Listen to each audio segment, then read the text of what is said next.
आदरणीय डॉक्टर कृष्ण गोपाल जी,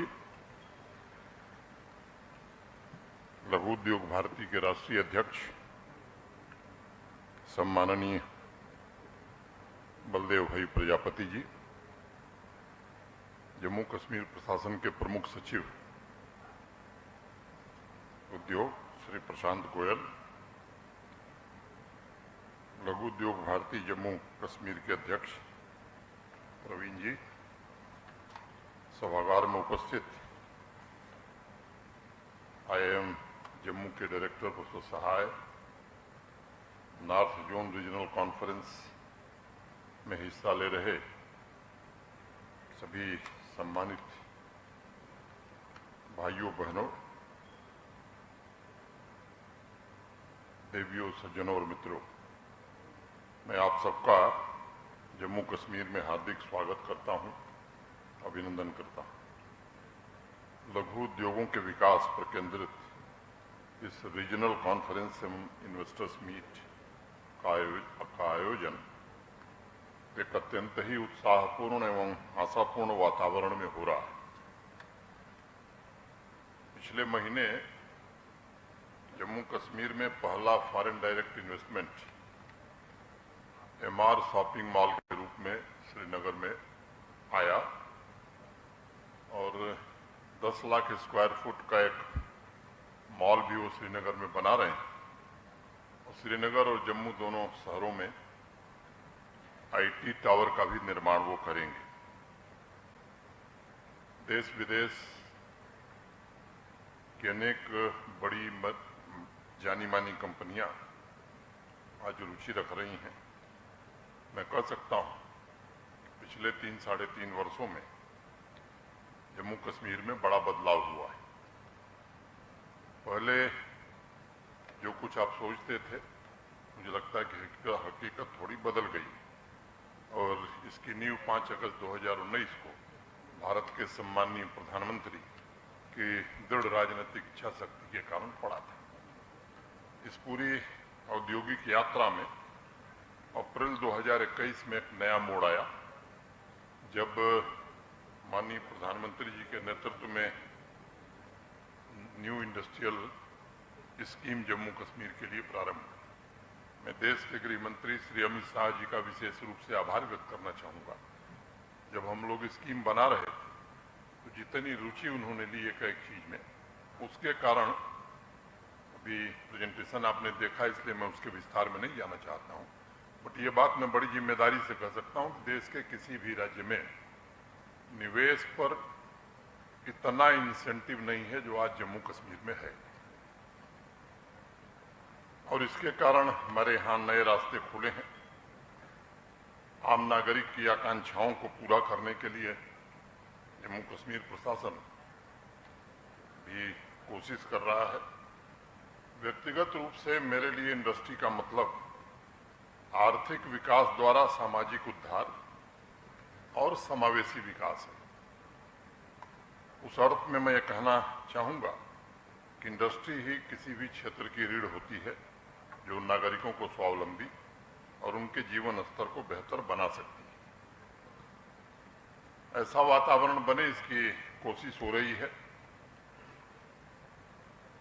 आप सबको पता है, अभी मेरे पूर्व प्रजापति जी ने बहुत विस्तार से बताया, मैं उस इतिहास में नहीं जाना चाहता हूं, लेकिन ये सच है कि प्रधानमंत्री जी के नेतृत्व में MSME भारतीय अर्थव्यवस्था का सबसे जीवंत एवं गतिशील सेक्टर बनकर के उभर रहा है, जो न सिर्फ उद्यमिता को बढ़ावा दे रहा है बल्कि रोजगार के अवसर में भी सबसे ज्यादा वृद्धि कर रहा है। 2020 में ही हमारे देश में MSMEs की परिभाषा को बदला गया, नए मानदंड भारत सरकार ने सूचित किए और अनेक नीतिगत पहल के माध्यम से कैसे MSME सशक्त हो सकती है, इसकी कोशिश की गई है। आंकड़ों के हिसाब से देखा जाए तो पूरे देश में 633 लाख से ज्यादा MSMEs हैं और भारतवर्ष के ग्रोथ इंजन के रूप में GDP में MSME का योगदान लगभग 32% से ज्यादा है। एक्सपोर्ट के आंकड़े को अगर हम देखते हैं तो इनका योगदान 49.5% के आसपास है। जो भारत सरकार का मंत्रालय है उसके द्वारा चलाए जा रहे उद्यम रजिस्ट्रेशन पोर्टल के आंकड़ों के मुताबिक 2020 में पोर्टल लॉन्च होने के पश्चात जम्मू कश्मीर में 2 लाख से ज्यादा एमएसएमई यूनिट्स रजिस्टर्ड हुई। आज हमारे जम्मू कश्मीर में 38,000 से ज्यादा माइक्रो एवं स्मॉल इंटरप्राइजेस हमारी बहनें चला रही हैं, महिलाएं चला रही हैं। पिछले वित्त वर्ष में जम्मू कश्मीर में 18,000 से ज्यादा वेमेन ओन्ड इंटरप्राइज को 567 करोड़ रुपए से अधिक की धनराशि क्रेडिट गारंटी स्कीम के तहत दी गई। सभी एमएसएमई प्रोडक्ट्स का जम्मू कश्मीर यूनियन टेरिटरी में विस्तार हो, इसके लिए कुछ महीने पहले प्रशासन ने एक बड़ा निर्णय लिया और सभी सरकारी विभागों एवं पब्लिक सेक्टर अंडरटेकिंग जो यहाँ नाम मात्र की है के लिए अनिवार्य कर दिया गया है कि वो अपने कुल प्रोक्योरमेंट का 25% एमएसएमई से ही खरीदेगा। जेम में लोकल फिल्टर भी ऑपरेशनल किया गया है ताकि स्थानीय एमएसएमई को बढ़ावा दिया जा सके। कोविड के पश्चात मुझे याद है मैं नया आया था, आप में से भी कुछ लोग आए थे। आज मैं ये बात कह सकता हूं कि देश के किसी राज्य ने 5% इंटरेस्ट सबवेंशन सबको एक मुश्त हमने दिया था और वो एक बड़ी मदद कोविड के दौरान लोगों को साबित हुई थी।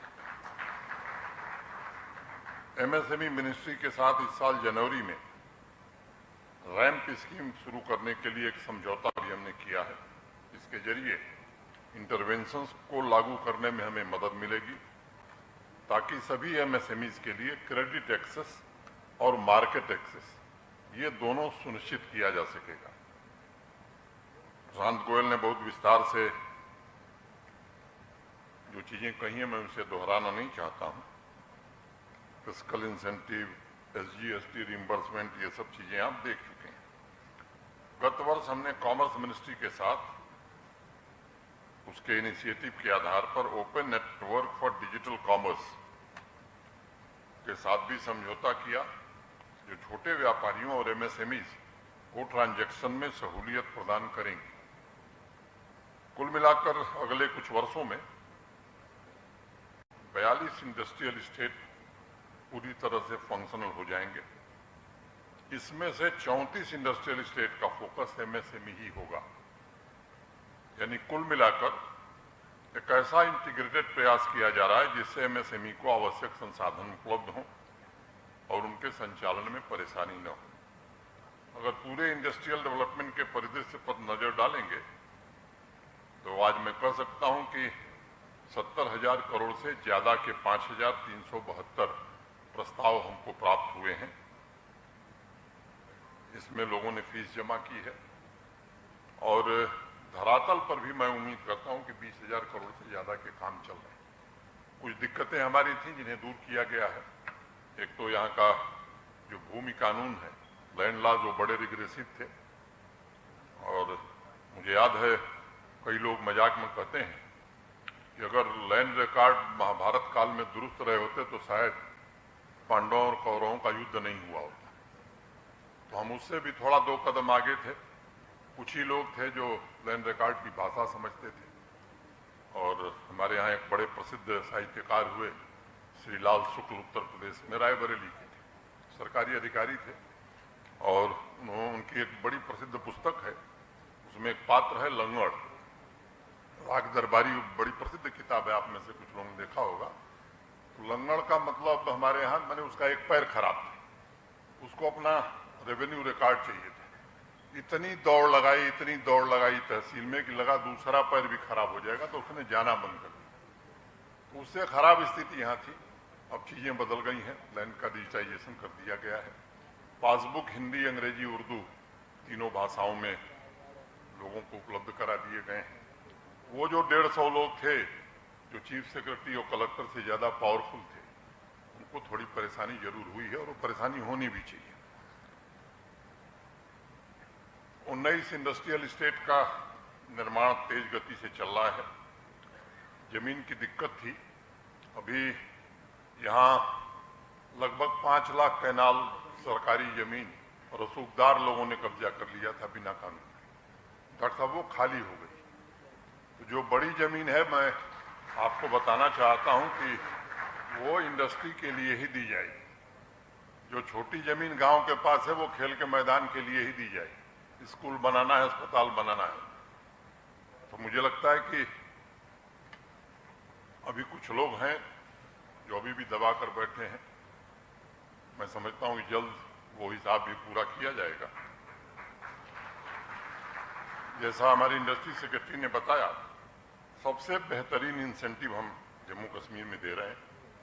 इसके साथ ही कनेक्टिविटी एक बड़ा इशू है जिसके बारे में आपको जानना जरूरी है।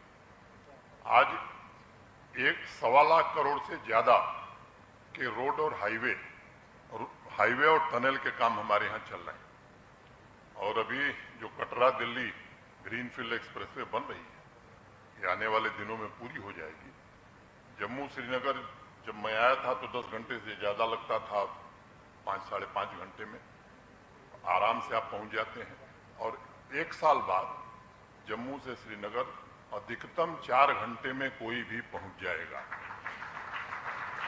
और ये स्थिति हम रेल कनेक्टिविटी इस साल के अंत तक या जनवरी में प्रारंभ हो जाएगी। मुझे स्मरण है जब मैं 2020 में आया था तो श्रीनगर से 36 फ्लाइट ऑपरेट होती थी। और जम्मू तो लोग आना ही नहीं चाहते थे कि सुबह आएंगे तो देखिए वो सर हिला रहे हैं गुजरात से आकर के, तो जाने का अवसर मिलेगा कि नहीं मिलेगा। एक फैसले ने स्थिति को बदल दिया। जो एयर टरबाइन फ्यूल पर वैट लगता था वो 22.25% था। एक झटके में हमने उसे घटाकर 1% कर दिया। हमारे अफसरों ने कहा कि साहब इससे बड़ा नुकसान होगा। हमने कहा नुकसान नहीं होगा, फायदा होगा। और आज श्रीनगर से 108 और जम्मू से 36 फ्लाइट ऑपरेट हो रही है। कुछ दिनों में और बढ़ने वाली है। जमीन हमने दे दी है। इंटरनेशनल फ्लाइट भी चालू हो गई है। अब लेट इवनिंग भी आप जा सकते हैं। हम ये चाहते हैं कि रात को 10 बजे भी जम्मू से आप जा सकें। ये स्थिति जल्द हम पैदा करना चाहते हैं। एयर कार्गो की फैसिलिटी, रॉ मटेरियल की अगर मैं बात करूं तो बताया जा चुका है। Single window clearance, ease of doing business, return on investment, ये बाकी राज्यों से बेहतर स्थिति में है। बिजली का भी हमारे प्रिंसिपल सेक्रेटरी ने बताया, तो कई विकसित राज्यों से आधे दर पर हम बिजली दे रहे हैं। जनरेशन कैपेसिटी हमारी 3450 मेगावाट है, जो 6 नए हाइड्रो पावर प्रोजेक्ट हमारे पाइपलाइन में है, मैंने बन रहे हैं। और मैं उम्मीद करता हूं कि 70 साल में जितनी बिजली बनी थी 2025 के पहले, उतनी बिजली और जम्मू कश्मीर में बनने लगेगी। ट्रांसमिशन और डिस्ट्रीब्यूशन सेक्टर में भी पिछले 2 वर्षों में काफ़ी महत्वपूर्ण काम हम लोगों ने किए हैं। और एक दिक्कत हमारी रहती है कि जब पानी कम होता है तो हमको पीक आवर डिमांड हमारी मुश्किल होती है। तो उसके लिए 500 मेगावाट सोलर पावर के निर्माण का काम भी हो रहा है। तो पावर की दृष्टि से भी जम्मू कश्मीर सेल्फ रिलायंट रहे, ये स्थिति हम बनाना चाहते हैं। मार्च महीने में मैं रिव्यू कर रहा था तो शांत गोयल काफ़ी मेहनत कर रहे हैं। ये राज्य अद्भुत है, अनोखा है देश के बाकी राज्यों की तुलना में। विशाल प्राकृतिक संसाधन है। अगर मानव संसाधन की बात करूं तो लगभग 66% 35 साल के कम उम्र के लोग हैं। 5 अगस्त 2019 के बाद एक नई व्यवस्था भी स्थापित हुई। मैं साहब 7 अगस्त 2020 को श्रीनगर आया था। 28 अक्टूबर की तारीख मुझे कभी भूलती नहीं है। उस समय चीफ सेक्रेटरी थे सुब्रमण्यम। उन्होंने कहा साहब आज दरबार मूव हो रहा है। हमने कहा क्या होगा, जरा मुझे भी दिखाइए। तो जब मैं गया तो 217 ट्रकों में फाइल लग करके श्रीनगर से जम्मू आ रही थी। हमने पूछा ये क्या है, कहे साहब ये फाइल जा रही है। फिर हमने तय किया कि मई में जब जम्मू से श्रीनगर जाएंगे तो कोई ट्रक नहीं जाएगी, तो ट्रक बंद हो गई। अब तो 400 से ज़्यादा ऑनलाइन सर्विसेज जम्मू कश्मीर में हैं और ई गवर्नेंस में सारे यूटीज में हम लोग नंबर 1 हैं। और मैं कहना चाहता हूं कि अगले वर्ष देश में भी हम ही नंबर 1 होंगे। इस दिशा में हम कोशिश कर रहे हैं। एक स्वच्छ, पारदर्शी और कारगर व्यवस्था यहाँ हो, इसकी कोशिश की जा रही है। भय मुक्त, भ्रष्टाचार मुक्त प्रशासन ये केवल नारा नहीं है। हमको लगता है कि ये हमारे लिए प्रतिबद्धता है और ऐसी कार्य संस्कृति हम सब विकसित करना चाहते हैं। इंडस्ट्री के विकास के लिए knowledge connectivity, physical connectivity, digital connectivity, इस तीनों क्षेत्रों में जम्मू कश्मीर शानदार प्रदर्शन करने की कोशिश कर रहा है और अनेक राज्यों से बेहतर रैंकिंग हमने नीति आयोग की रैंकिंग में हासिल की। एक अकेला शहर है जम्मू इस देश का, जहां मंदिर तो है ही है, सारे प्रीमियर इंस्टीट्यूशंस एक अकेला शहर है देश में जम्मू, जहां है IIT भी है, IIM भी है, एम्स भी है, सेंट्रल यूनिवर्सिटी भी है। न दिल्ली में है, न मुंबई में है, न कोलकाता में है, न बेंगलोर में है। और ये सब श्रेय प्रधानमंत्री जी को जाता है। मैंने इंफ्रास्ट्रक्चर के बारे में बताया है। आपको जानकर हैरानी होगी कि औसतन 12 लाख ही ट्रांजैक्शन यहाँ रोज हो रहे हैं और अनेक विकसित राज्यों से ये ज्यादा है। बगल में जिला है सांबा, तो उसके आंकड़े अगर मैं आपको बताऊंगा तो शायद आप आश्चर्यचकित रह जाएंगे। तो स्वास्थ्य, शिक्षा, पेयजल, बिजली, ग्रामीण क्षेत्रों में बुनियादी ढांचागत सुविधाएं, बैंकिंग सुविधाएं, इन मामलों में भी बड़ा बदलाव करने की कोशिश की गई है। विकास की प्रक्रिया को समावेशी बनाकर समाज में स्थिरता स्थापित हो। अब प्रोजेक्ट पूरा करने की रफ्तार भी थोड़ी बढ़ गई। 2018-19 में 9,229 प्रोजेक्ट पूरे हुए थे यूटी कैपेक्स में और पिछले साल 70,000 से ज्यादा प्रोजेक्ट इस वित्तीय वर्ष में हमने पूरे किए। ग्रामीण अर्थव्यवस्था को कारगर बनाने के लिए विलेज इंडस्ट्रियल यूनिट और सेल्फ हेल्प ग्रुप्स पर भी विशेष ध्यान दिया गया है। एक आंकड़ा मैं जरूर बताना चाहता हूं। 21-22 के आंकड़े के मुताबिक हमारी आबादी बड़ी छोटी है। PMEGP के अंतर्गत 21,640 यूनिट जम्मू कश्मीर में लगी और उत्तर प्रदेश दूसरे स्थान पर था और मध्य प्रदेश तीसरे स्थान पर। 2 वर्षों में अनेक प्रकार के रिफॉर्म किए गए हैं। नई ऊर्जा का संचार हो, इसकी कोशिश हो रही है। हम इस ऊर्जा को ऐसा स्थायित्व देने के लिए प्रतिबद्ध हैं जो उद्यमों के लिए मददगार हो और उद्यमशीलता का विकास भी हो सके। हैदराबाद के बाद जम्मू कश्मीर का उधमपुर दूसरा शहर होगा जहां महिला उद्यमियों के लिए इंडस्ट्रियल एस्टेट बनाई जाएगी। वो उधमपुर इंडस्ट्रियल एस्टेट महिलाओं के लिए ही आरक्षित है। एग्रीकल्चर इंडस्ट्री में जम्मू कश्मीर आज मैं कह सकता हूं कि देश की संभावनाओं का प्रतिनिधित्व करने की कोशिश कर रहा है। ये सच है, Apple, walnut, cherry, almond, saffron के बड़े प्रोड्यूसर होने के बावजूद हम 3% ही प्रोसेसिंग कर रहे हैं। कोल्ड चेन की व्यवस्था हमारे पास नहीं है। उन संभावनाओं का जिक्र हमारे सेक्रेटरी ने किया है। अभी हमने एक हाई पावर कमेटी बनाई थी। एग्रीकल्चर और एलाइड सेक्टर से 13 लाख परिवार जुड़े हैं जम्मू कश्मीर के और उसमें 2,62,000 मार्जिनल फार्मर हैं। इनके जीवन को कैसे बदला जा सके और मैं बहुत आभारी हूं उस कमेटी के सभी सदस्यों का, जिन्होंने कम समय में 29 इंटरवेंशंस प्रपोज किए। और जिस दिन मेरे सामने उस समिति के सदस्यों ने प्रस्तुतिकरण किया, उसमें एक सज्जन हैं जो बिहार योजना आयोग के कभी उपाध्यक्ष होते थे। उन्होंने कहा, साहब हमने बिहार में भी कुछ काम किया था और एक आपसे अनुरोध है कि जो बजट हम लोगों ने इसके लिए बनाया है वो पूरा स्वीकृत कर दीजिए।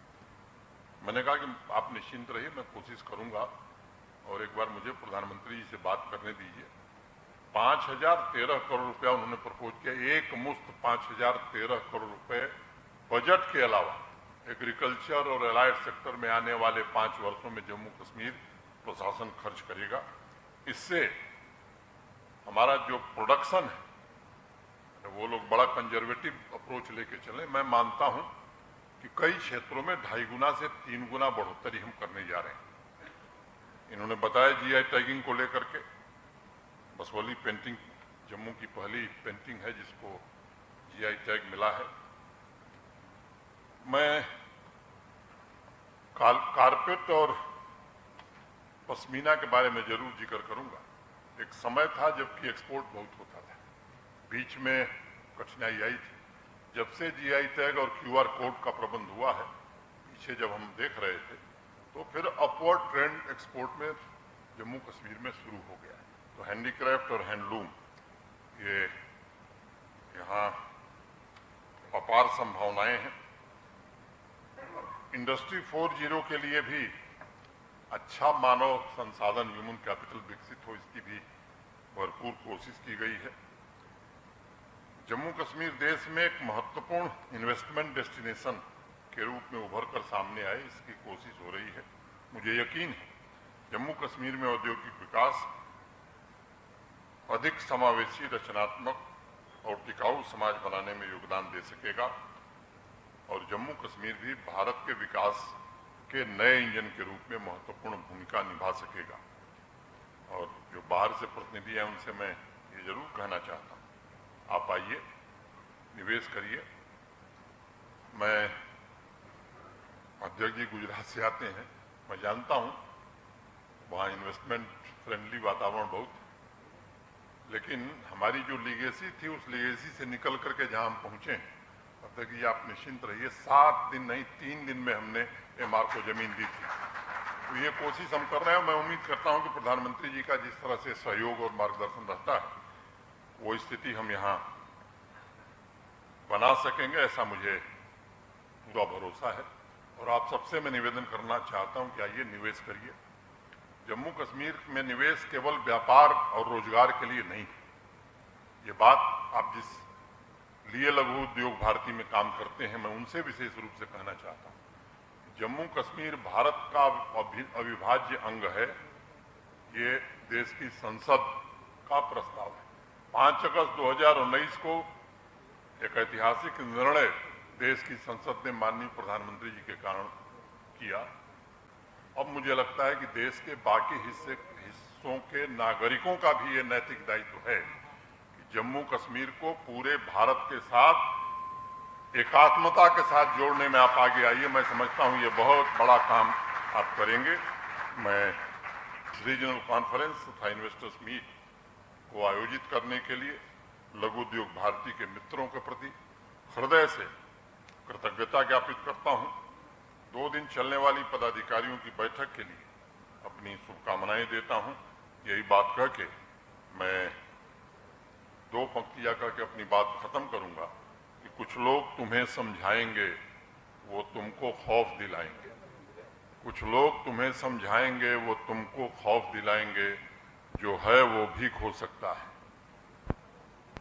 जो है वो भी खो सकता है। इस राह में रहजन है इतने, रहजन माने रॉबर, डकैत। इस राह में रहजन है इतने, कुछ और यहाँ हो सकता है। पर तुम जिस लम्हे में जिंदा हो, वो लम्हा तुमसे जिंदा है। तुम अपनी करनी कर गुजरो, जो होगा देखा जाएगा, जो होगा देखा जाएगा। बहुत बहुत धन्यवाद।